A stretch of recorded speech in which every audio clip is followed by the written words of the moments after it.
Hello, my name is Carissa Dorado, and I'm a mortgage loan officer with Premium Mortgage. And today I actually have a special guest with me.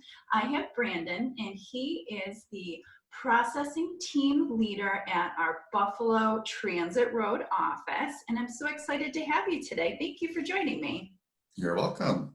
Awesome. So I'd love to kind of dive right in and just talk about when I'm turning in a file, so somebody's going through the process, wanted to make sure that we hit on kind of what happens after this file is turned in, what can a borrower expect, maybe some common struggles that happen during the process, and any tips that you can help provide to make sure that we go through a smooth transaction. Sure, Go absolutely. ahead and get this off from screen share. Okay. All right, so give us the lowdown. What can we do? Okay, so once a borrower takes their, or I should say, completes their contract portion of the process, and then, they already have their loan officer, they're working with their loan officer, and they submit in all of their preliminary items to the loan officer. After that point, their loan is assigned to a processor.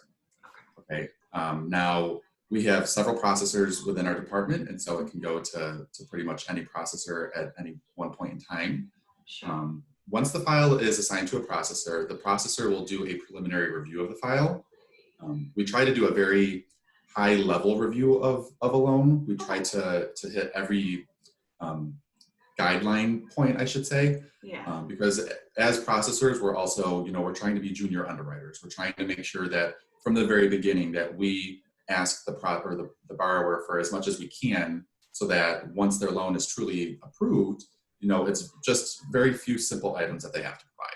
Perfect. And that's actually what I strive for as well, too. So once we're having the processor assigned, and they'll get an email from me saying that we're waiting for the processor to be assigned. And then as soon as the processor is assigned, I actually send an email out to the borrower and include the processor with it, introducing everybody. But then I also reiterate anything I'm missing from the file. And then, as you had mentioned, the processor themselves, they're going to do that high-level review, and they're going to also notice anything that might be missing. So they get through me, and then they also have to get through that next layer of the processor. Right, absolutely. And it's nice to have, several points in the process where, as a loan officer, you do your portion, and then as processors, we do our portion. And then, once we finally review the loan will then go ahead and get submitted to the underwriting team. And once they actually review the file, then that's when we'll have our true final list of conditions that are needed on the file. Now, conditions it's basically everything that we've been asking for the entire time through the process. A condition can be bank statements, it can be pay stubs, it can be just a letter of explanation that has to be signed by the borrower. That's what conditions are, and all of those conditions are going to be listed on the commitment letter when the loan is approved and the processor sends that official commitment letter out to the borrower. And just to reiterate, that commitment letter does go out to a few other key parties during the process as well. So that's our Premium Mortgages, official, we're committed to providing you this loan, but here's the additional steps, borrower, that you have to complete to get there as well. Correct. So it'll go out to the borrower, it goes out to some of the attorneys. It always goes out to the buyer's agent.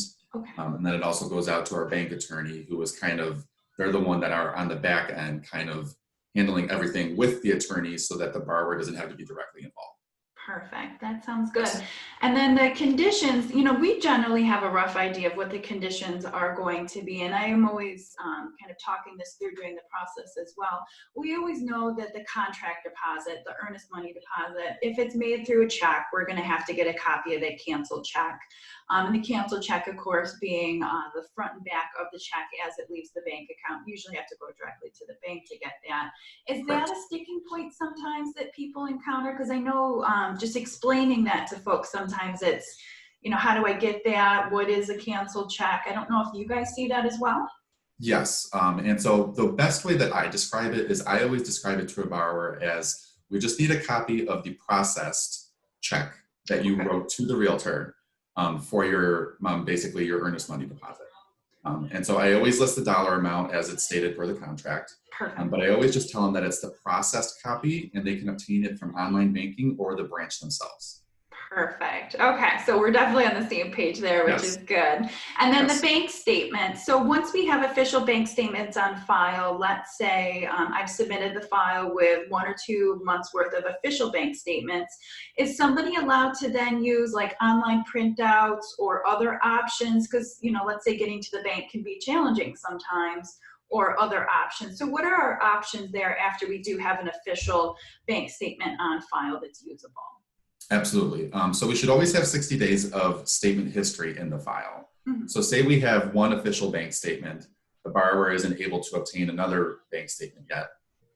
Or even if we already have 60 days of bank statements, but we have to, provide statements to show some type of transaction, say the earnest money check clearing or a deposit going into their account. Yes. What we would do is we can obtain a online printout. So basically, if they have online banking, Okay. they can go to their online banking and they can actually provide us with a printout of transaction history. Okay. Okay, there are certain requirements that come with that though. Of course. In order for us to accept it, we do have to see the URL of the web page at either the top or bottom of the printout. Okay. Okay, and so that basically, as long as we can see that, that allows us to use that as an interim statement so that we do not have to obtain an official bank statement. Okay. Okay, it should also include the account number, as well as beginning and ending balances so that we can match up the transactions so that we ensure that there are no gaps in transactions I whatsoever. was just going to say, I know that's kind of common. Yes. And when you say account number, if we could just clarify, is that the last four? Because most of the It can be time. the last. Okay, yes, Yes. they don't Yes. always show that. Okay. Correct. It can be the And then last four or the full. Perfect. And I know the gaps does come up, during the process. So making sure that the last statement that we have on file, and if we're doing an online printout, just making sure there's an overlap or it's dead on as well too. Correct. I always tell borrowers to make sure that their printout begins the day after their last statement generated. Perfect. No opportunity for gaps. Correct. I like that. The other thing that I typically see is a lot of people will move money around during the process because they're just getting ready to get the final closing. And we'll see money coming in from one bank account, money coming in from another bank account. And then at that point in time, we're going to end up needing to see those statements to show where the money's coming from if we haven't already seen that. Is that, I know I see that sometimes, is that something that you see on the processing in the back end? Yes, absolutely. That's something that we see all the time. Okay. And when that instance comes up, we just explain to the borrowers that, we see that, you're moving money from one account to the other. Mm-hmm. In order for us to properly verify the funds, we just need to make sure that we also obtain the statements for that account that you're moving the money from. Perfect. That makes complete sense. And some of the things that'll come up as well too, and I know I chat about them with individuals during the process, is credit monitoring. I didn't know if you could speak to that briefly as well.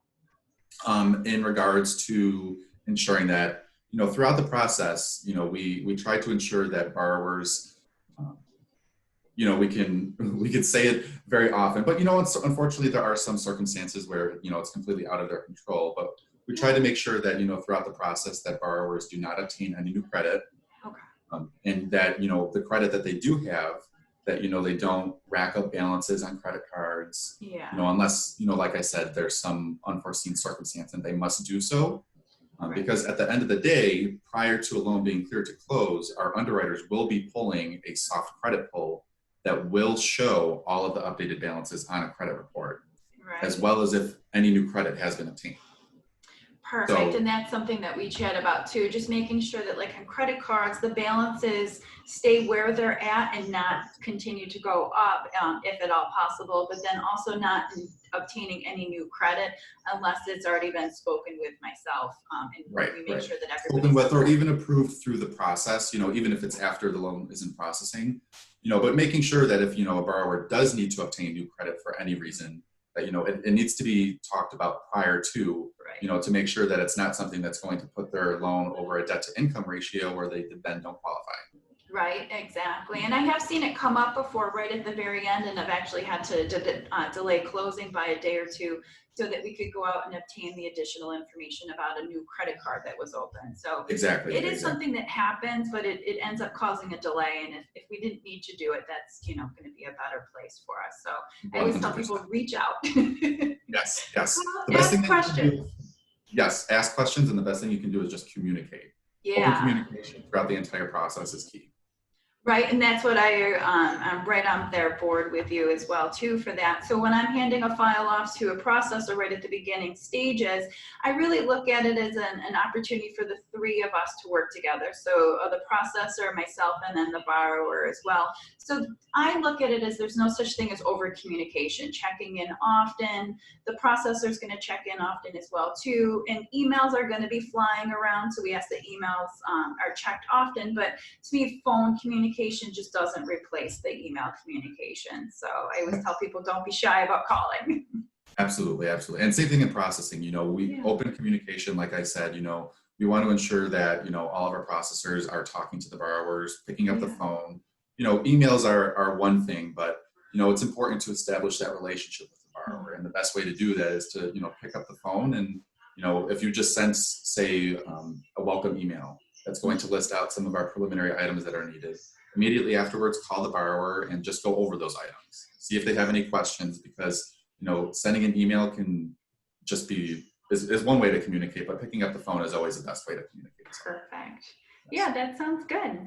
So did want to bring up on the computer screen just a roadmap that helps walk an individual through this process. So bear with me just a second. I'm going to get this popped back up.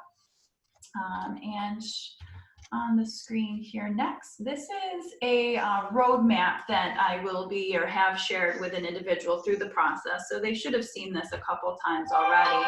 I really would like to discuss, like, after we get the file set up, we're applying for the mortgage, that's when we're going to go ahead and get the appraisal process started. And I know the processor is involved with that piece as well too. The homeowner's insurance binder, mortgage commitment processing, and underwriting. So I didn't know if you could kind of briefly just kind of run through kind of the life of a loan up until that closing for us. Sure. So once the loans come to us, for the most part, unless there is some sort of hindrance in the appraisal process, say, if it's a new build home, or, if it's a refinance, and there's just some form of delay in the appraisal process, typically when a loan comes to us, the appraisal has already been ordered, which is fantastic. That's what we want, because it means that we can just continue moving forward in the process without having any delays in knowing that the home is going to come back at value. Perfect. A clean commitment letter. Right, exactly. And luckily the appraisal process, once the appraisal is ordered, it doesn't take that long for the appraisal to be completed and then come back to us. So that's very nice. Perfect. Okay. But then after that point, one of the items that we always list in our welcome emails to our borrowers is that they need to obtain homeowners insurance. Okay, now homeowners insurance, the biggest thing that I always say to people, and I try to always reiterate from the beginning, is that we need the homeowners insurance to show that Premium Mortgage is the mortgage company that you are obtaining your mortgage with. Yeah. Whether you're refinancing or whether you're buying a new home, Premium Mortgage always has to be the company listed. And you always have to pay for your first year's annual premium in full prior to closing. That seems to be a big thing that a lot of homeowners don't understand. Okay. And I would say that that's probably one of the biggest things that I personally come across as a problem. Oh, okay. So I always try to reiterate to people that the homeowners insurance premium always has to be paid in full prior to closing. Perfect. And we're going to end up getting a homeowner's insurance binder from the homeowner's insurance company, and it does have to say paid in full. Yes. So we'll have that. I know a question that I get that you probably receive as well is, what should that effective date be for the homeowner's insurance binder or for the homeowner's insurance policy? That comes up quite a bit. It does come up quite a bit. And we always start with, if it's a purchase, we always start with the estimated closing date on the contract. Perfect. That's the date that we always choose as an effective date. Because we can always, if the date changes, we can always contact the insurance company ourselves on premiums end, and we can have that date updated. Perfect. And we always encourage an individual to make sure they provide the information for the rep so that we can communicate with them directly, and it just makes life a lot easier for everybody. Correct. Perfect. Yep. Okay, so we've got the appraisal. Hopefully that's going to be turned in right away. We've got the homeowner's insurance binder, at least at the beginning phases, getting the quotes, and then also during the process, purchasing that 1 year's worth of homeowner's insurance. Okay. Yes. So then after that point, once the processor does our preliminary review of the file, the loan is then going to be submitted to the underwriter. Okay.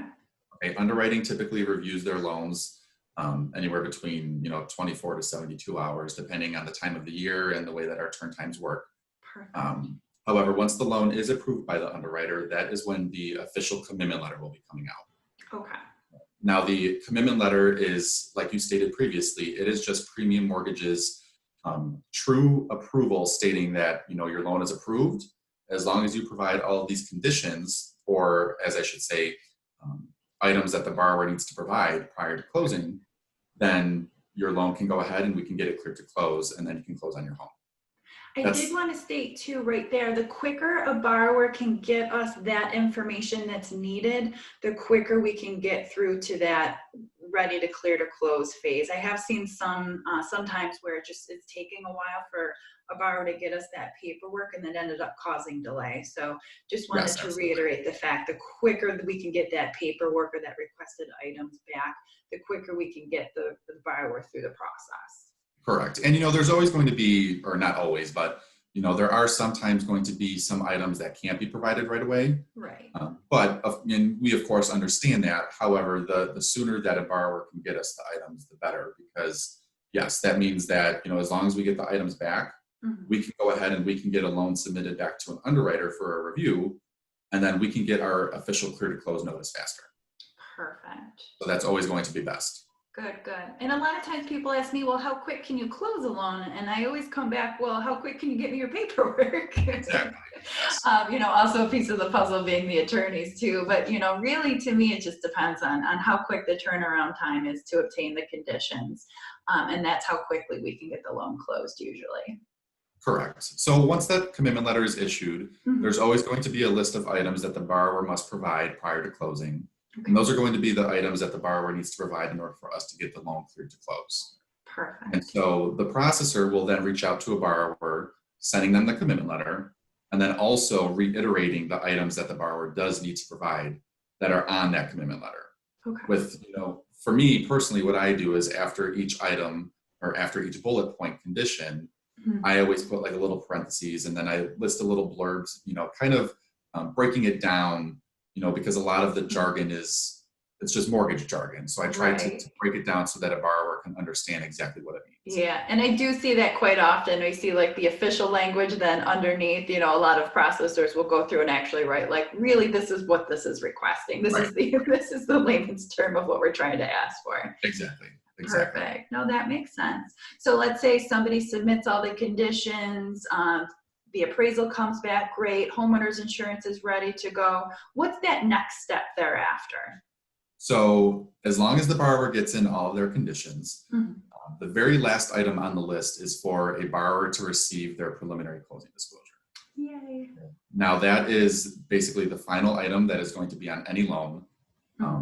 We cannot, however, send that document out until 7 days prior to a borrower's estimated closing date. Okay. Now, I cannot reiterate that enough, and that's something that I always tell borrowers, agents, attorneys, everybody from the get-go, is that whatever our closing date is in the system or per the contract, we cannot physically send that document out until 7 days prior to that date.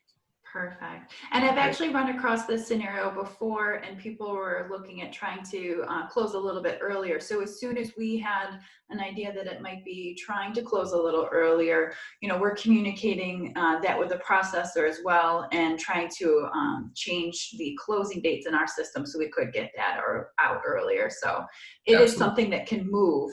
We just have to be aware of what's going on so we can get that moved. Right, absolutely. I try to always get approval from all parties. If there's attorneys involved and agents involved, I always try to get approval from them. And then once I have that approved new date, then we can go ahead and we can move it up, and then we can get that document issued sooner. Perfect. And then for the final closing disclosure, that's something that they're going to pop into our system into retrieve and sign. And I always state that that is an estimate on our end.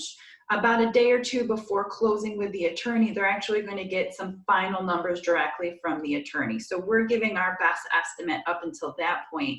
And then at the closing table, a day or two before, generally, they're going to have the final numbers. So Correct. I always tell borrowers that it's a much closer estimate as to what your final cash to close figure is going to be. However, it is not the final figure, and that will always be provided to you roughly 24 to 48 hours prior to closing. Perfect. Yep. So I think we're definitely on the same page with that Yes. one. Good, good. It's a common question that I get. Yes. So I feel like we've tackled a lot of the things that we were hoping to do. We talked a little bit about a file and how it goes through the process. I'm actually going to stop screen sharing for just a sec here. Oop, there we are. And then we did talk about the conditions, common struggles that somebody will encounter, and tips for a smooth transition. Is there anything else that you wanted to throw out there for somebody watching this video that's just getting ready to start this process with us? Any other tips or words of wisdom that we can share? The biggest thing that I would say is, it goes back to our open communication that we were speaking about earlier. Yeah. Is, the biggest way to get your loan cleared to close is going to be to communicate. Okay. Make sure that you communicate with your processor, your loan officer. If you have questions, make sure you ask them. If you don't understand one of the documents that we're asking for, make sure you ask.